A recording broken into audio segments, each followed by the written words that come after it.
At a used car dealership in Brooklyn, New York, 28-year-old designer Lillian just signed a contract for a blue Honda Civic with over 100,000 miles on it, and it cost $2,000 more than she planned.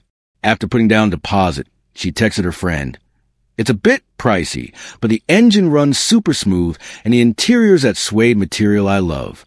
No more squeezing onto the subway for my commute." What Lillian didn't mention, the night before, she'd lost sleep over going over budget. But the second she signed that contract, suddenly the car's perks felt way more noticeable.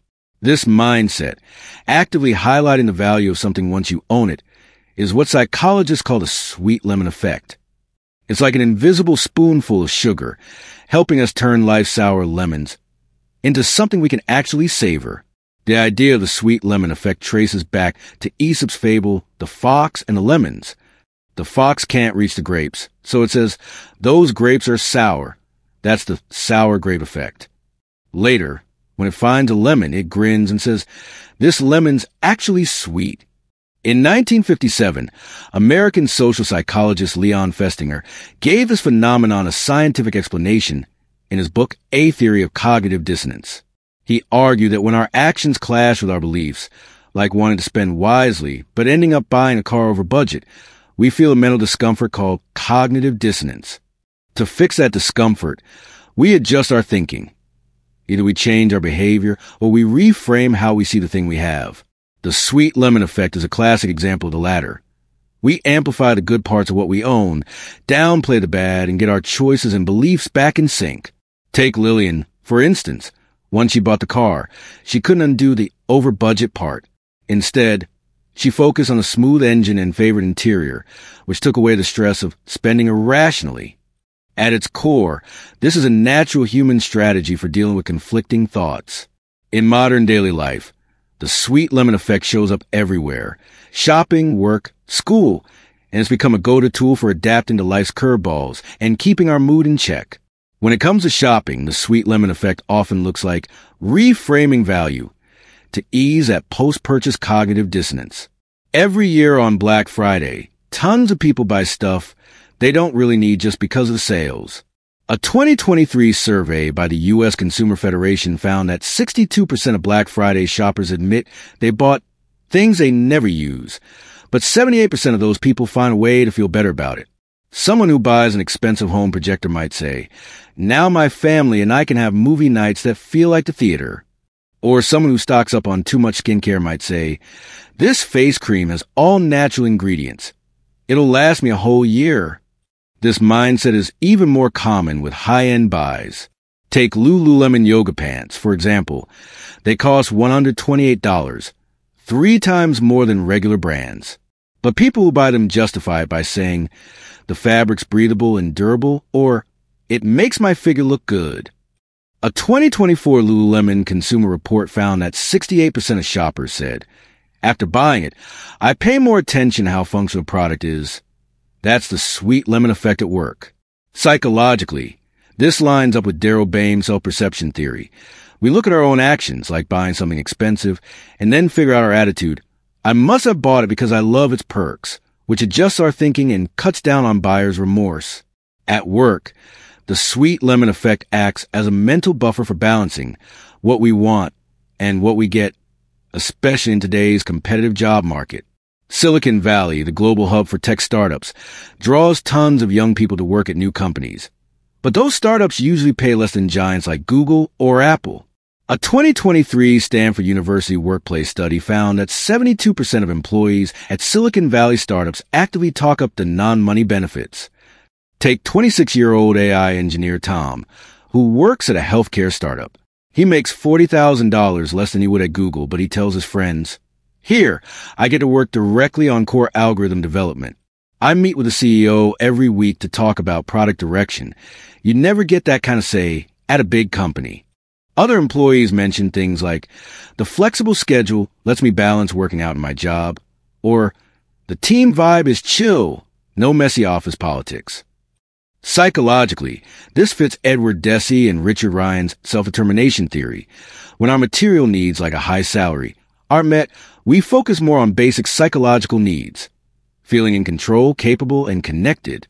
The sweet lemon effect helps employees shift their focus from the pay gap to work freedom or growth opportunities. It eases the cognitive dissonance of making less than I hoped and boosts job satisfaction, creating a positive cycle. When it comes to school choices, the sweet lemon effect helps students cope with college rejection regrets, and America's community college system is a perfect example. Santa Monica College in California gets hundreds of students every year who didn't get into the University of California system, like UCLA or UC Berkeley. 19-year-old Emily didn't get into UCLA last year, so she enrolled at Santa Monica College. In an interview, she said, "The small classes here are awesome. Professors actually remember your name, and you can always find them if you have questions. Plus, tuition's only 1/5 of UCLA's. I can take my general ed classes here, then transfer to UCLA in 2 years and save a ton of money." She's not alone. 2024 data from the California Community Colleges system shows that 83% of students who transfer to UC schools say, "While I was at community college, focusing on perks like small classes and cheap tuition helped me get over the disappointment of not getting into a top school." From a cognitive behavioral therapy CBT perspective, this is a natural form of cognitive reframing. Instead of thinking, "Not getting into a top school means I failed," students find the good in their choice and turn regret into a new chance. This positive mental shift not only helps them adjust to school life, but also sets them up for a better mindset when they transfer later.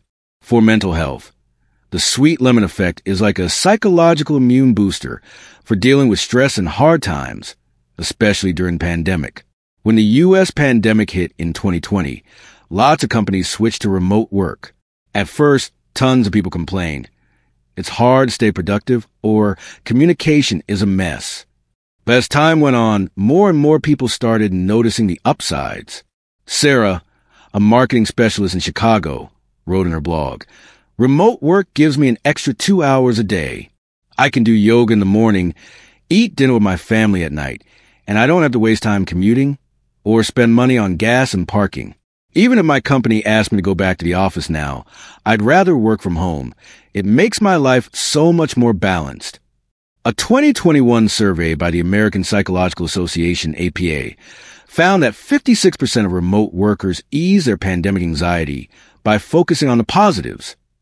This lines up with Martin Seligman's PERMA model of positive psychology. The sweet lemon effect helps us find positive emotions like joy from spending time with family and meaning like regaining work-life balance during tough times. This boosts happiness and makes us more resilient. But the sweet lemon effect isn't a cure-all. We need to tell the difference between positive adjustment and self-deception. If we only highlight the good to avoid dealing with problems, we end up twisting our thinking. For example, someone who works at a company with workplace PUA might keep telling themselves, "My boss values me," or "I'll get promotion soon," all while ignoring that their rights are being violated. Or someone in an unhealthy relationship might keep saying, "They really love me," even when their partner is cold or hurtful.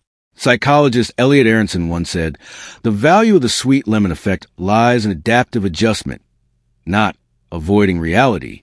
A healthy sweet lemon effect means accepting what's real, then looking for the good. Like Lillian accepting she went over budget, but still seeing the car's perks. But when we deceive ourselves too much, we're just covering up the sourness with fake sweetness, and that only makes mental health problems worse. In today's unpredictable world, we all have moments when we think, "I made the wrong choice," or "This isn't what I hoped for." Maybe we bought something we don't like, took a job that's not ideal, or face an unexpected change. That's when the sweet lemon effect comes in. It's a gentle way to adjust our mindset. It doesn't teach us to deceive ourselves. It teaches us that while we can't always change the lemons life hands us, we can change how we taste them. From Lillian at the Brooklyn car dealership to the engineers at Silicon Valley startups to the students at California community colleges, their stories show that when we're willing to add a little sugar to life's lemons, even our imperfect choices can turn into something sweet. This ability to reframe value on our own is one of the smartest ways humans deal with hard times, and it's also a key way we find happiness in the little things.